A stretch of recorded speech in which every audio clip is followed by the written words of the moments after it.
Hello জনগণ, আসসালামু আলাইকুম। আওয়াজ উঠা বাংলাদেশ চ্যানেলের পক্ষ থেকে আমি স্বাধীন আছি আপনাদের সাথে স্বাগত জানাচ্ছি আমাদের নিয়মিত আয়োজন জনতার আওয়াজ অনুষ্ঠানে। আজকের দিনের সংবাদ শিরোনামগুলো দেখে নেব।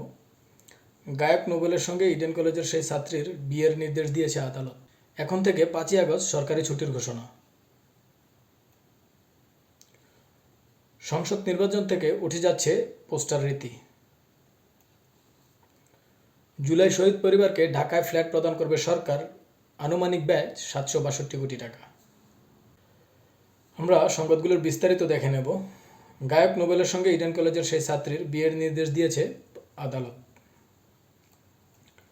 উভয়ের সম্মতি সাপেক্ষে তরুণ গায়ক মঈনুল হাসান নোবেলের সঙ্গে ধর্ষণ মামলার বাদী ইডেন মহিলা কলেজের সাবেক শিক্ষার্থীর রেজিস্ট্রি কাবিননামা মূলে বিয়ে সম্পাদনের প্রয়োজনীয় ব্যবস্থা গ্রহণ করার জন্য কারা কর্তৃপক্ষকে নির্দেশ দিয়েছে ঢাকার একটি আদালত। বুধবার ঢাকা মেট্রোপলিটন ম্যাজিস্ট্রেট নাজিম আক্তার আদালতে নোবেলের আইনজীবী একটি আবেদন করেন। সেই আবেদনের পরিপ্রেক্ষিতে উভয় পক্ষের সম্মতি অনুযায়ী বিয়ের জন্য প্রয়োজনীয় ব্যবস্থা গ্রহণ করতে বা কারা কর্তৃপক্ষকে নির্দেশ দিয়েছে আদালত। আবেদনে বলা হয়, মামলার আসামি নোবেল গত 20 মে হতে জেল হাজতে আটক আছেন। যেহেতু বাদী ও আসামির মধ্যে ভুল বোঝাবুঝির সৃষ্টি হওয়ায় বাদী মামলাটি দায়ের করেছেন, মামলার বাদী ও আসামি বিবাহ বন্ধনে আবদ্ধ হতে ইচ্ছুক। সেহেতু জেল হাজতে আসামি ও বাদীর বিয়ের অনুমতি প্রদান করা একান্ত আবশ্যক। শুনানি শেষে আদালত আবেদনটি মঞ্জুর করেন। সংবাদটিতে আরও বলা হয়, এর আগে গত 19 মে দিবাগত রাত 2টার দিকে ডেমরা স্টাফ কোয়ার্টারে বাসা থেকে নোবেলকে গ্রেপ্তার করে পুলিশ।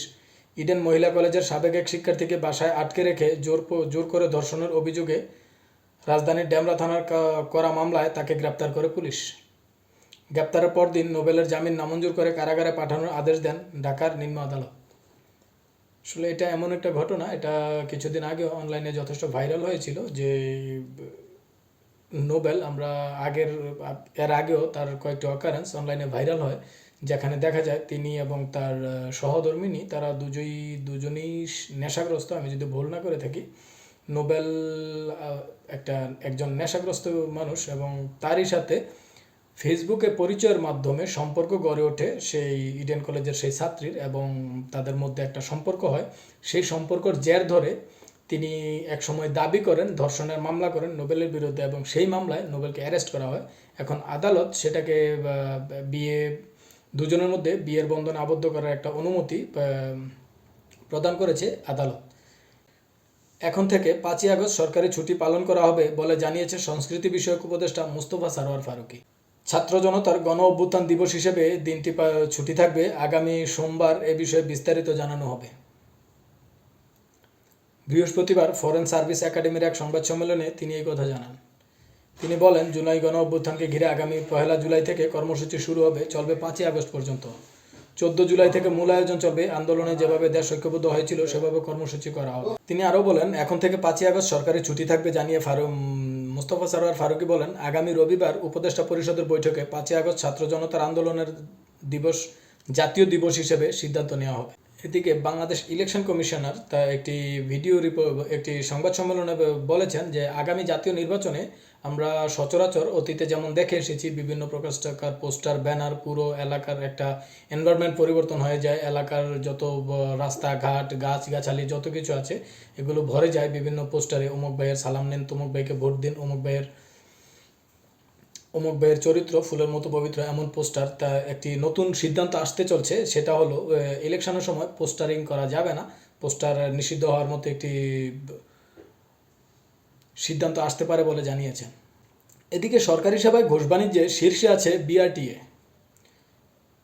একটি রিপোর্ট বলছে, বিবিএস-এর সিটিজেন পারসেপশন সার্ভে অনুযায়ী বিআরটিএতে 63.29% নাগরিক ঘুষ দিয়ে সেবা নিয়েছেন, যা সরকারি অফিসগুলোর মধ্যে সর্বোচ্চ।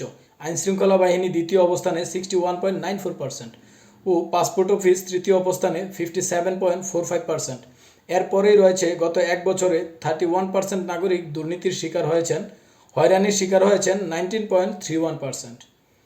এবং বিচার ব্যবস্থায় মানুষ বেশি ভরসা রাখছে স্থানীয় বা অনানুষ্ঠানিক ব্যবস্থার উপর।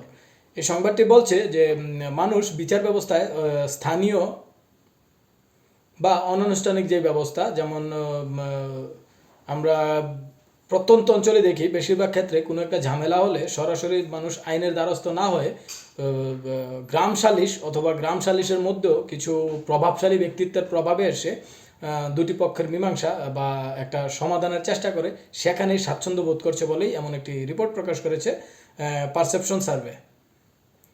আরও একটি সংবাদ বলছে, জুলাই শহীদদের পরিবারকে ঢাকায় ফ্ল্যাট দেবে সরকার, আনুমানিক ব্যয় 762 কোটি টাকা। জুলাই গণ অভ্যুত্থানে শহীদদের পরিবারকে ঢাকায় ফ্ল্যাট দেওয়ার উদ্যোগ নিয়েছে সরকার। মিরপুরে 804টি ফ্ল্যাট নির্মাণের ব্যয় ধরা হয়েছে 762 কোটি টাকা।